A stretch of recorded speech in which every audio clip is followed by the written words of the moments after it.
미국 뉴욕에서 있었던 실화를 제가 여러 번 이야기했습니다. 큰 눈이 내리는 겨울, 꽤 괜찮은 호텔에서 일하는 한 직원이 있었습니다. 어느 날 밤 한 부부가 그 호텔을 찾아왔습니다. 노부부였죠. 그들은 하룻밤 머물려고 했지만 호텔 방은 이미 만실이었습니다. 큰 눈이 내려 길은 모두 막혔습니다. 그러다 보니 방이 없었죠. 이미 노부부는 다른 호텔들도 가본 상태였습니다. 한밤중이었고 더 이상 기운도 없었습니다. 호텔과 호텔이 서로 가까이 있지 않았고 눈이 쌓여 그들을 태워줄 차도 없었습니다. 마음씨가 고왔던 직원은 그들을 안타깝게 여겼습니다. 부모님보다 나이가 더 많은 분들인데 정말 걸을 기운도 없어 보였습니다. 직원은 노부부에게 잠시 기다려달라고 하더니 어딘가에 다녀와서 괜찮다면 자신이 사용하는 당직용 침실에 묵으라고 합니다. 깨끗이 치우지 않아 조금 지저분한데 그래도 괜찮다면 잠시 눈을 붙이라고 합니다. 당시 바닥을 내어줘도 잠잘 수 있었을 텐데 그곳엔 침대까지 있었습니다. 그곳은 남자 직원 숙소인데 동료들을 다 내보냈으니 그곳에서 쉬라고 했습니다. 어차피 자신은 당직을 서야 해서 잠잘 수 없다며 말입니다. 직원의 자신의 숙소를 노부부에게 내준 겁니다. 다음날 노부부는 고마워하며 호텔을 떠났습니다. 한두 달이 지난 후 직원은 그 지역에서 아주 유명한 대부의 초대를 받습니다. 그가 타고 갈 멋진 차까지 보내줬습니다. 직원은 대부와는 아는 사이가 아니라며 혹시 잘못 찾아온 곳 아니냐고 물었지만 대부의 초대를 거절할 수 없어 결국 따라갑니다. 초청인은 바로 그날 저녁에 노부부였습니다. 그들은 뉴욕에서도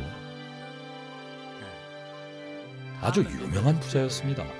부부는 호텔의 평범한 직원인 그가 열정적으로 손님을 접대하고 자신의 역할밖의 일까지 합리적으로 처리한 점을 높이 평가했습니다. 그가 호텔 매니저가 돼도 손색이 없을 정도로 훌륭한 서비스 정신을 지녔다고 생각한 부부는 호텔을 구입해 그에게 경영을 맡기고 나중에는 그에게 증여했습니다. 자비와 선한 생각은 우리에게 많은 이로움을 줍니다. 자비로운 마음은 사람들에게 온기를 주고 낯선 사람도 좋은 친구가 되게 합니다. 모든 일에는 원인이 있고 모든 일에는 원인이 있고 모든 일은 인연이 될 수 있습니다. 그렇습니다. 큰 눈이 내리던 한겨울의 그날 일은 노부부가 계획한 일은 아니었지만 일은 그렇게 발생했습니다. 그리고 그는 어떻게 처리했습니까? 우린 아는 사이도 아니고 난 사장도 아닙니다. 방이 없으니 미안하지만 나가주세요. 걸을 힘이 없다면 의자라도 앉으세요. 어쩔 수 없습니다. 내 방을 왜 내줍니까? 보통은 이렇게 생각합니다. 그러나 그에겐 자비심이 있었습니다. 한순간에 생긴 자비심이 얼마나 큰 이익을 불러왔습니까? 이 이야기를 듣고 나니 이곳에도 눈이 내렸으면 좋겠죠. 똑같은 일이 일어날 수는 없습니다. 그러나 자비심이 있으면 좋은 인연이 생깁니다. 자비심은 좋은 인연을 부릅니다. 번뇌 때문에 찾아오는 사람, 돈을 쓰라고 찾아오는 사람 모두가 좋은 인연이 될 수 있습니다. 대신 좋은 인연을 만들 때 욕심이 일면 안 됩니다. 욕심을 내는 사람은 그 욕심 때문에 실패합니다. 금전적인 손해를 보는 사람도 욕심 때문에 가산을 탕진합니다. 그래서 생각이 자비로워하며 생각이 일어날 때 좋고 나쁨을 잘 구분해야 합니다. 그가 도우려는 마음을 냈을 때 어떤 브랜드의 옷을 입었는지, 비싼 시계를 착용했는지, 귀부인 차림인지 먼저 확인하고 도왔을까요? 이익을 위해 계산한 후 행동하지 않고 자비심으로 사람을 도울 때 좋은 인연이 찾아옵니다. 나에게 발생하는 모든 일은 반드시 그 일이 발생하는 필연적인 이유가 있다는 것을 잊지 마십시오. 말로 설명할 수 없지만 반드시 마주해야 할 필연적인 일들이 발생합니다. 모든 일에는 원인이 있고 모든 일은 인연이 될 수 있습니다. 자비심이 있으면 좋은 인연이 생깁니다. 물론 대다수는 좋은 일처럼 보이지 않을 때가 많습니다. 실제로 사기와 같은 안 좋은 일이 많이 일어나긴 합니다. 어떤 이는 이렇게 말합니다. 종사님의 말을 따르다가 사기당했습니다. 선량함을 이용당했습니다. 이 또한 조심해야 합니다. 그러나 상대를 대할 때 욕심이 없으면 속지도 않습니다. 미국에 있는 센터의 원장을 맡은 한 제자가 있었습니다. 그녀는 총명한 반면 솔직하게 말하지 않는 습관이 있었는데 자신이 옳은지 아닌지 판단이 서지 않을 때는 저에게 테스트를 합니다. 아주 똑똑한 사람입니다. 하루는 그녀가 편지를 한 통 받은 후 이어서 전화를 받았는데 홍콩에 있는 어떤 글로벌 회사에서 상금에 당첨됐다며 약 10만 달러가 되는 상금을 줄 테니 먼저 여권, 전화번호, 은행 계좌를 알려달라고 하더랍니다. 그녀는 좋은 일인지 나쁜 일인지 확신이 서지 않았습니다. 의심스러웠지만 자신의 지혜로는 문제를 해결할 수 없었습니다. 그러자 그 10만 달러를 보리 선수에 기부하겠다고 하더군요. 진정한 제자 아닙니까? 불구덩이 앞에서 스님이 먼저 들어가 주십시오 라고 하니 얼마나 훌륭한 제자입니까? 물론 저는 기꺼이 들어가 줬습니다. 기꺼이요. 그 제자는 좋은 일이라고 여겼는데 저는 홍콩 사람이 그렇게 손이 크다고 생각하지 않습니다. 좋은 일과 전혀 연관성이 없었기에 참 이상했습니다. 어떻게 당첨된 상금인지 그들의 말을 빌려 설명하자면 캘리포니아에서 그 글로벌 회사의 투자 유치 설명회 및 판촉 행사가 있었는데 행사에 참여한 모든 사람이 추첨권에 전화번호를 적어 제출했답니다. 당시 작성했다는 전화번호와 이름까지 이야기하면서 본인이 맞는지 확인하고 신용을 중요시하는 글로벌 회사인 만큼 반드시 상금을 전달해야 한다는 말도 했답니다. 그 이야기를 들은 제자는 이상한 느낌이 들어 다시 전화를 걸어봤지만 여전히 믿을 수 없었습니다. 그러나 그녀는 그 상금의 욕심이나 기회를 놓치고 싶지 않았습니다. 만약 사실에서 돈을 기부하겠다고 해도 설마 스승님이 다 기부하라고 하진 않겠지? 절반은 주겠지? 라는 계산을 하고 있었습니다. 제가 입으로 다 기부할 거냐고 물었더니 정말이라고 하더군요. 아이들에게도 물어봤는데 돈이 필요하긴 해도 모든 금액을 기부하는 데 동의했답니다. 보십시오. 돈이 손에 들어오지도 않았는데 이미 많은 복선을 깔고 갑니다. 비록 아이들이 돈이 필요하지만 그래도 전부 기부하기로 했습니다. 알겠네. 자네가 똑똑한 건 잘 알고 있네. 어쨌든 사건은 해결해야죠. 저는 홍콩 쪽과 2시간을 통화했습니다. 스피커폰으로 통화했기 때문에 같이 있던 모든 사람의 내용을 들을 수 있었습니다. 저는 약간의 수를 써서 한밤중에 홍콩에 있다는 그 업체로 전화를 걸었습니다. 그 회사에서 그날 밤 당직을 서는 사람이 결국 저에게 질려서 모두 다 거짓말이니 마음 편히 잘 수 있게 제발 전화하지 말라고 하더군요. 그 회사와 국제 모모 상업은행을 번갈아 가며 전화했더니 같은 사람이 전화를 받았습니다. 국제 모모은행입니까? 맞습니다. 잠시 후 모모 글로벌 기업입니까? 맞습니다. 그런데 왜 같은 사람이 전화를 받죠? 결국 알았으니까 전화하지 마세요. 사실 우리는 한 곳입니다. 라고 하더군요. 전화를 받다가 헛갈려나 봅니다. 제자님은 돈을 못 받았다며 시큰둥해 하더군요. 스승님, 내일 다시 전화하면 안 됩니까? 직접 하게나. 욕심이 참 많았습니다. 그들은 돈을 요구하는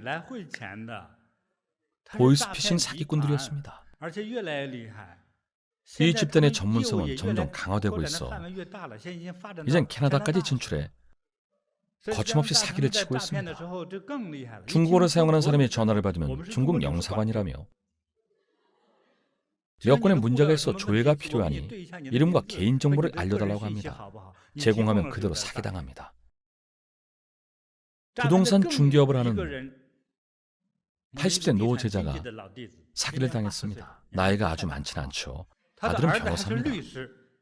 어느 날 전화를 받았는데 모모 그룹이라며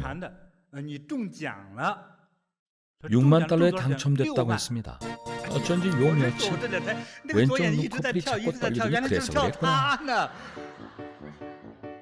왼쪽 눈꺼풀이 떨리면 재물이 생기고 오른쪽 눈꺼풀이 떨리면 재난이라고들 하잖아요. 맞습니다. 저희가 큰 선물을 드리려고 합니다. 참 복이 많은 분입니다.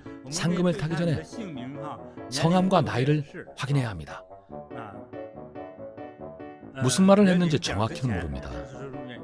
대략 먼저 6,000달러를 입금해 주세요. 내야 할 세금인데 저희 계좌를 알려드리겠습니다. 세금을 먼저 입금해 주시면 2시간 이내 돈이 입금될 겁니다. 노 제자는 아들이 변호사인데 아들한테 먼저 알려주고 입금하겠다고 하자 1시간밖에 남지 않았는데 괜찮겠습니까?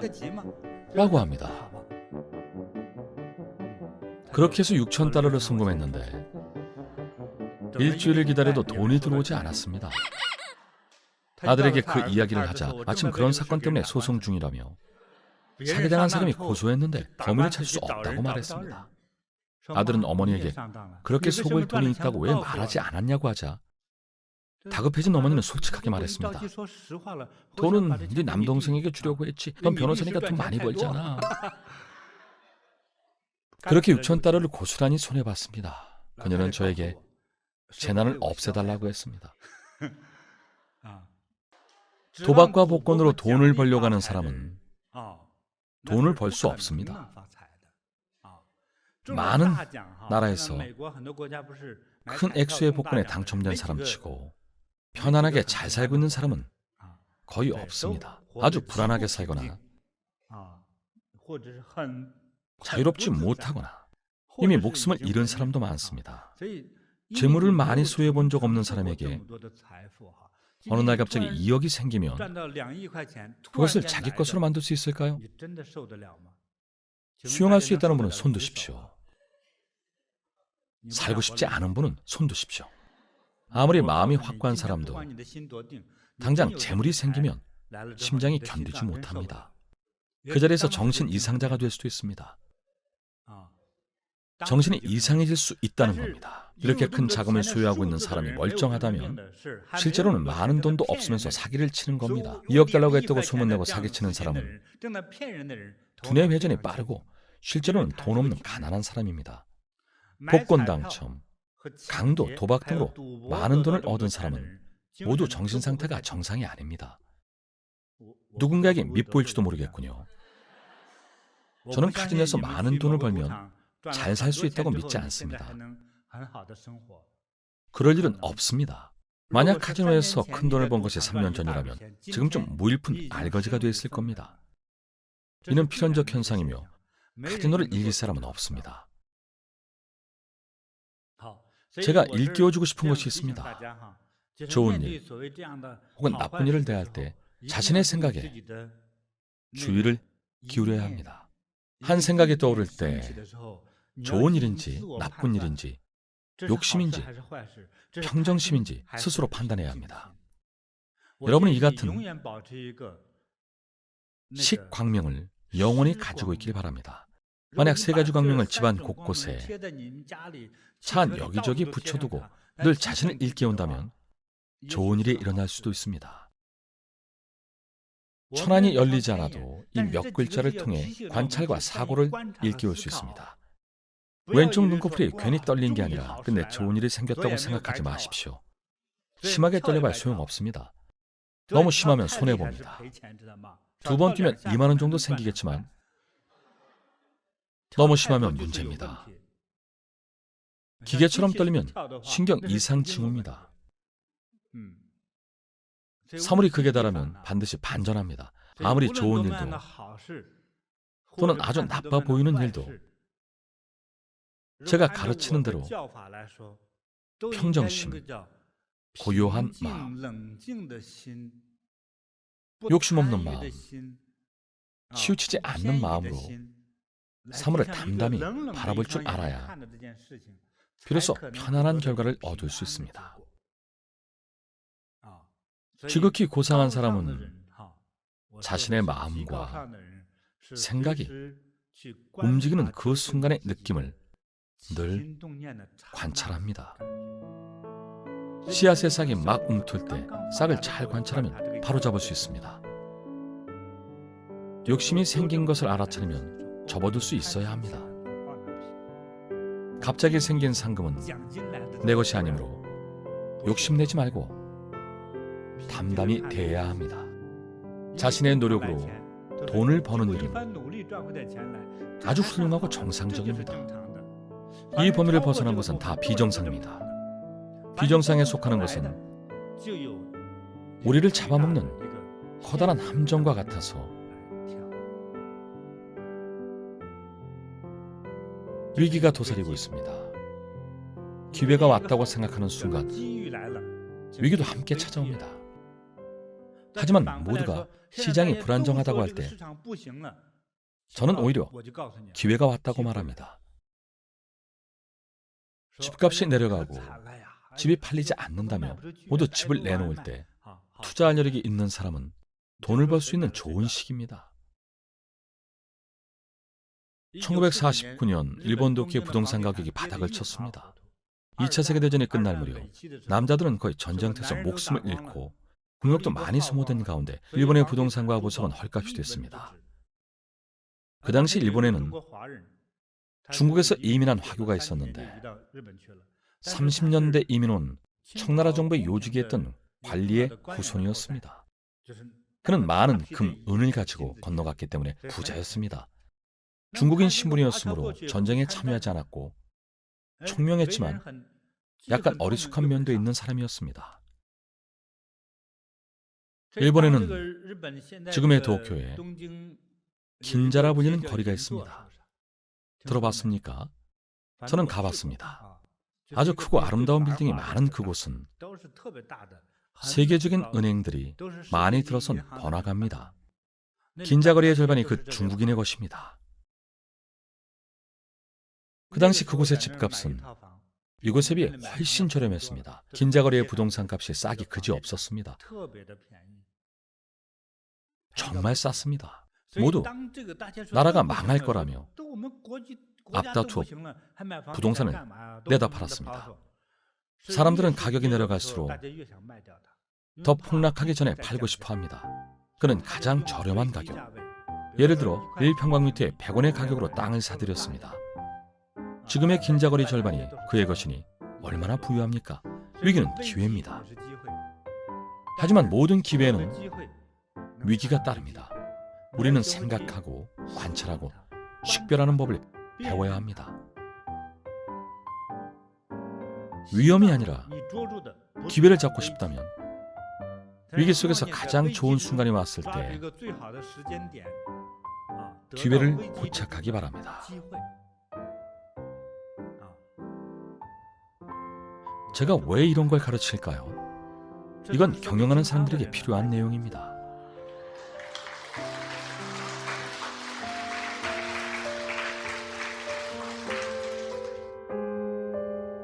좋은 일 혹은 나쁜 일을 대할 때 자신의 생각에 주의를 기울여야 합니다. 그 생각이 좋은 일인지 나쁜 일인지 욕심인지 평정심인지 스스로 판단해야 합니다. 이것이 바로 식광명입니다. 최소한 사물의 양면성을 구별하는 법을 배워야 합니다. 사건이 발생할 때, 특히 이익, 위기가 발생할 때 마음과 생각의 움직임에 탐욕이 없어야 하며 냉정해야 합니다. 지난 수업에서 관세음보살님이 거주하는 숲을 자중림이라고 했습니다. 자중림, 문수보살님이 계신 곳은 청량계였습니다. 꼭 기억하십시오. 마음이 맑고 깨끗하고 차분하며 평온하고 냉철한 안목이 있는 사람만이 사물을 바르게 분석해 속지 않고 사물을 바르게 분석해 속지 않고 바르게 보며 주도 면밀하게 계획할 수 있습니다. 보태어 말하면 감격했을 때 쇼핑하면 안 됩니다. 속이 들끓을 때 백화점에 가지 마십시오. 화가 날 때는 더 가면 안 됩니다. 특히 여성일수록 말입니다. 한밤중에 보석을 사도 안 됩니다. 이건 사회생활의 규칙입니다. 큰일을 하려면 반드시 냉정해야 합니다. 보리 선수의 사업 규모가 작아 큰일을 하는 건 아니지만 옆에서 수행자들이 아주 훌륭하다고 물건을 구매하자고 하면 저는 다음날 다시 정하자고 합니다. 옆에서 아무리 너스레를 떨고 과장을 해도 잠자고 일어나서 다시 이야기하자고 합니다. 생각해보겠다는 것은 그냥 하는 말이고 받아들이는 시간을 더 가져보는 겁니다. 좋은 일이 다가올수록 차분하게 맞이해야 합니다. 꼭 맞이하는 게 아닐 수도 있습니다. 누구나 이익을 추구합니다. 그러나 눈앞에 이익을 두고 저는 그 이익을 취할 것인지 생각해 봅니다. 생각해 봐야 할 일입니다. 일반 대중은 합법적인 이익은 취하는 것이 맞다고 생각하지만 그렇지 않습니다. 합법적인 게 합리적이고 합리적인 게 맞다고 생각합니까? 팔자 없는 재물을 너무 욕심내도 안 됩니다. 아닌가요? 합법적이고 합리적이니 받아들이자고 하는 분은 자기 목숨의 가치를 가늠해 봐야 합니다. 불법 공부는 마음과 생각의 움직임부터 시작합니다. 세 가지 광명은 쉽게 닦을 수 있는 것이 아닙니다. 인생을 대할 때, 사업을 대할 때, 행복을 대할 때, 재물을 대할 때, 위기를 대할 때, 재난을 대할 때 기억해야 할 것이 있습니다. 욕심, 증오, 분별심, 두려움이 없어야 하며 나와 상관없는 듯 담담히 대해야 합니다. 이런 마음가짐이 있어야 차분해집니다. 의학계에서는 의사가 가족의 큰 수술을 직접 맞지 않습니다. 들어보셨죠? 법원에서 친인척에 관한 소송이 있으면 판사는 그 사건을 피해야 합니다. 가족의 정, 혈육의 정에 얽매여 판결에 영향을 주고 공정성을 잃을까 우려해서 취하는 조치입니다. 의사는 가족을 사랑합니다. 그 사랑으로 마음의 힘이 치우쳐 잘못된 진단과 처방을 내릴 수 있습니다. 잘 아는 의사를 찾았다면 잘못됐습니다. 동창인 의사가 오른쪽 신장 절개 수술을 해야 하는데 왼쪽 신장을 잘라버릴 수도 있습니다. 친구는 어쩌다 병에 걸렸느냐며 기분이 좋게 관심을 갖다가 중요한 것을 잊어버리고 엉뚱한 신장을 잘라버립니다. 오히려 잘 알지 못하는 사람을 대할수록 자신의 사명을 생각하며 사고가 나지 않도록 집중합니다. 되레 익숙한 사람에게 사고가 발생합니다. 따라서 중요한 결정이 필요한 때일수록 냉철해야 결과도 좋습니다. 냉철하고 차분한 마음을 식광명에서의 묘관찰이라고 합니다. 인생에 잘 적응해 보십시오. 아이가 대학, 직업을 선택할 때 가장 유행하는 전공이나 업종으로 고르는 게 꼭 맞다고 할 수 없습니다. 좋아하는 일을 해야 평생 할 수 있습니다. 좋아하지 않는다면 하루도 못 할 수 있습니다. 학위를 따고 나면 생명도 소진될 겁니다. 아이는 화를 참고 부모님을 위해 공부했습니다. 부모는 치의과를 전공하라고 하지만 아이가 그림을 그릴 때 행복해한다면 그림을 그리게 해야 합니다. 예술가는 가난하다고 하지만 아이는 물만 마셔도 행복합니다. 치과 의사가 돼 거금을 받고 발차는 일이 행복일까요? 전혀 그렇지 않을 수 있습니다. 행복을 다시 정의할 필요가 있습니다. 돈이 있으면 행복할까요? 둘은 동등 관계가 아닙니다. 행복하면 반드시 빈곤할까요? 그것도 아니니 극단적으로만 생각하지 마십시오. 좋으면 행복합니다. 연애하는 것과 마찬가지입니다. 보고만 있어도 좋으니까 행복합니다. 보고 있으면 화가 나는데 재산이 많아 결혼했다면 마음이 괴롭습니다. 감정은 배제하고 결혼했다면 목적은 돈이고 사랑이 없으니 사랑한다는 말을 쉽게 할 수 없습니다. 이것은 고통입니다. 가난한 사람과 결혼했지만 좋아하고 편안하다면 이 결혼이 맞습니다. 결혼한 당사자가 편안하면 됩니다. 사물의 가치, 행복의 개념에서 행복은 원만한 삶을 완성하는 데 많은 기여를 합니다. 국왕이 되기를 거부한 사람이 있습니다. 영국의 왕위 계승권을 가진 그는 영국 현직 여왕의 오빠였습니다. 그러나 그는 왕위보다는 여인을 사랑했습니다. 그 여인과 결혼해 평범한 삶을 살기 위해 왕위 계승을 포기했습니다. 이에 대해 부정적인 시각을 가진 사람도 많지만 제가 볼 때 그는 참 대단한 사람입니다. 그는 평온한 자신만의 삶을 추구했으며 왕위를 탐내지 않았습니다. 큰 나라를 이끄는 사람에게는 부귀영화가 따릅니다. 그렇지 않습니까? 사람들은 강한 권력을 가지기 위해 목숨 걸고 세력 다툼을 벌이지만 그는 사랑하는 사람과 평범하게 사는 것을 추구했으니 그 경지와 수준을 높이 평가합니다. 자제로우면 됩니다. 자제로운 인생을 알고 난 후에는 욕심에 대해 다시 생각해 봐야 합니다. 좋은 일, 나쁜 일이 일어날 때 더 넓은 안목으로 냉정하게 바라봐야 합니다. 더 넓은 안목으로 바라봐야 합니다. 제 말을 충분히 알아들었을 겁니다. 양면성을 구별하는 법을 배우고 이익이나 위기가 발생할 때 마음과 생각의 움직임에 냉정해져야 합니다. 연불반은 법문은 줄이고 연불을 많이 해야 효과를 봅니다. 연불 시간을 낭비하지 않겠습니다. 이어서 연불을 계속합시다. 연불의 경지를 좀 더 높여볼까요?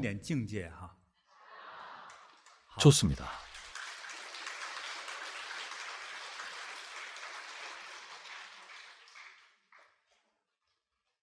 사랑하는 사람을 위해 연불합시다. 자신을 위해서가 아니라 사랑하는 사람을 위해 연불합시다. 다리가 아프다고 불평할 수도 있지만 때로는 다른 사람을 위한 연불이 더 효과적일 수 있습니다. 여러 수행자가 시부모님, 도움을 준 선생님과 친구를 위해 연불한 후 오히려 자신이 건강을 회복하고 가업이 순조로워졌습니다. 이것이 자비입니다. 자비로운 사람은 제불보살님과 신이 모두 지켜주니 자비는 성취가 가장 빠른 수행법 중에 하나입니다. 지금부터 사랑하는 사람, 자신을 키워준 분, 나에게 잘하는 사람, 내가 좋아하는 사람을 위해 연불합시다. 그들이 건강하게 오래 살며 뜻하는 바를 모두 이루길 기원합시다. 그들을 위한 가장 아름다운 축원을 합시다. 어때요? 그럼 시작합시다.